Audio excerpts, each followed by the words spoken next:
Hello 7th class students. Today 5 September 2020 I'm starting your English class.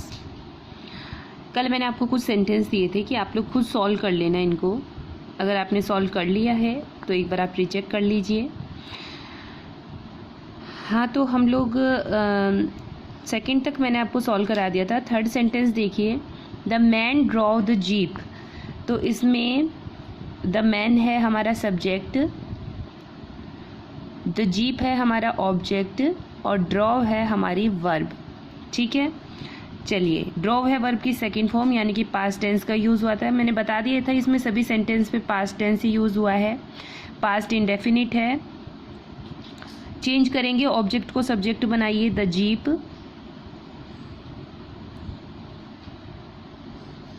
Singular है इसलिए was use करेंगे. Drive, drove, driven third form होती है. Driven by the man, by the man. ठीक है. Next है the boy flew the kite. The boy यहाँ पे सब्जेक्ट है, फ्लिव यहाँ पे वर्ब है और द काइट यहाँ पे ऑब्जेक्ट है. ऑब्जेक्ट को बनाइए सब्जेक्ट, द काइट. सिंगुलर है इसलिए वॉज यूज़ करिए. Fly, flew, flown third form होती है, FLOWN, flown by the boy. ठीक है. My father wrote some letters. My father subject हो गया है, रोट यहाँ पे वर्ब है, सम लेटर्स यहाँ पे ऑब्जेक्ट है. तो हम स्टार्ट करते हैं, ऑब्जेक्ट को सब्जेक्ट बनाते हैं, सम लेटर्स. अब देखो प्लूरल है तो क्या यूज़ करेंगे, were. Write, wrote, written third form है, written by my father.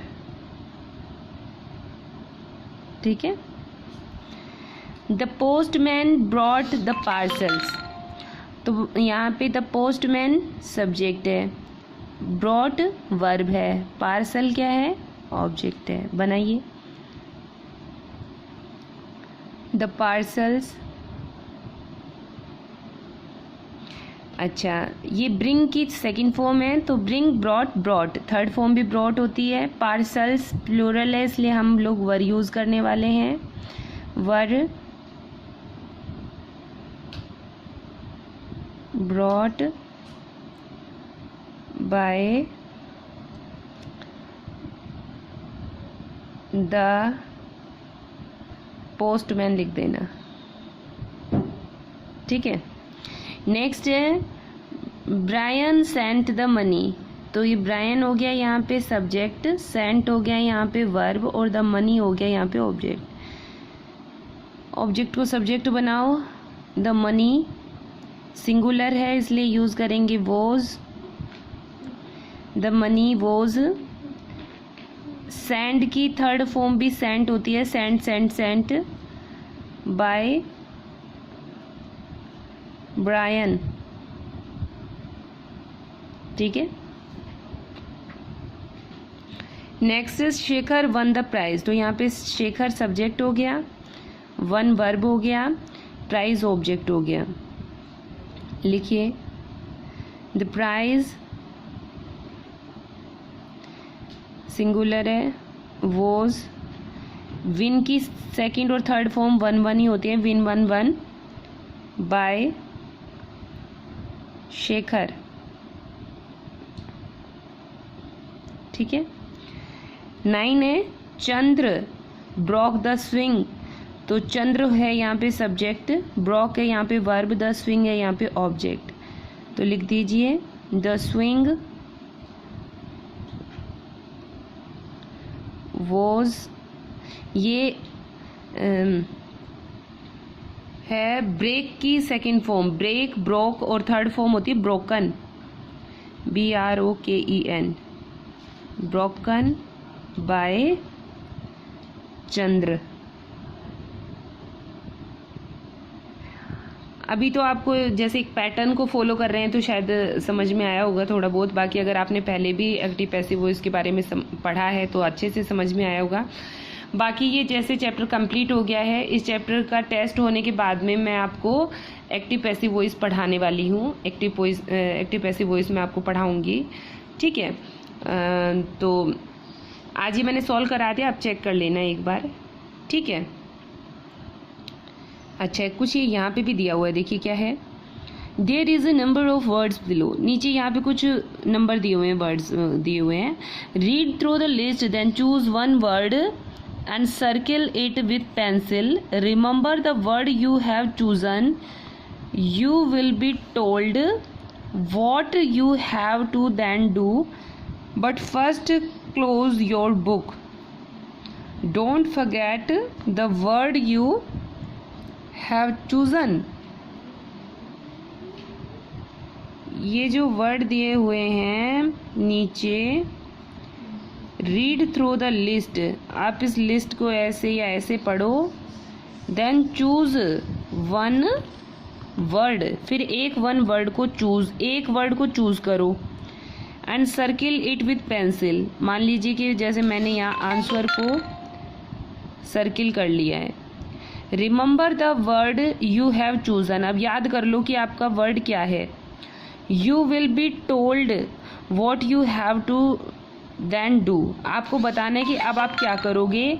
But first close your book, आपको अपनी किताब बंद कर देनी है। Don't forget the word you have chosen. अच्छा, ये एक लर्न करने का तरीका है। जैसे आप ये यहाँ पे इतने सारे वर्ड्स दिए हुए हैं, है ना, आपको इनको लर्न करना है, ठीक है। और जैसे हम हमेशा किताब बंद करके या छुपा करके जो लर्न करते हैं, आंसर क्या होता है उस पर आप एक सेंटेंस बोल सकते हो, या फिर आप कुछ भी आंसर को लेकर के आप एक सेंटेंस बोल सकते हो, या इसके ऊपर कोई छोटा सा ऐसे बोल सकते हो, है ना, इस टाइप से, या आप इसका मीनिंग बता सकते हो। इस तरह से आपको इस वर्ड का यूज़ करना है, ठीक है। ये एक मतलब एंटरटेनिंग वर्क है।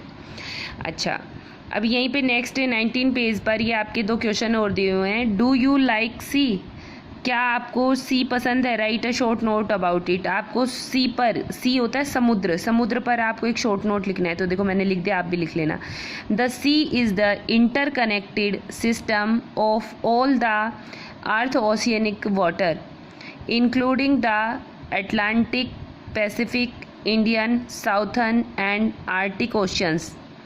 However, sea word can also be used for many Pacific, much smaller bodies like North Sea, Red Sea. फिर से देखो, the sea is the interconnected system of all the Earth's oceanic waters, including the Atlantic, Pacific, Indian, Southern and Arctic Ocean.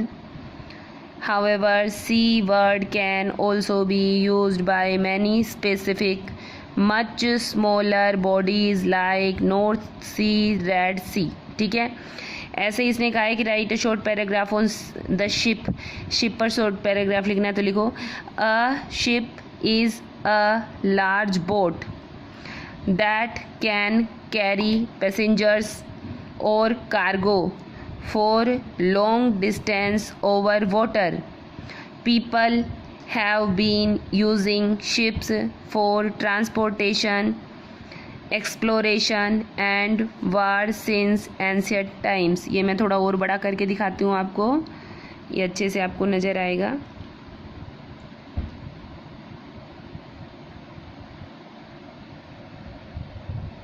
ठीक है, अब आपको ये जो है अपने शॉर्ट ऐसे जो हैं, शॉर्ट पैराग्राफ जो हैं, ये आपको अपनी बुक में फिल कर लेना है।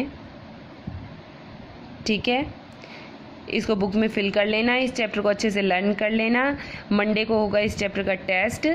ठीक है students, so be ready for the test. So thank you, bye, have nice day.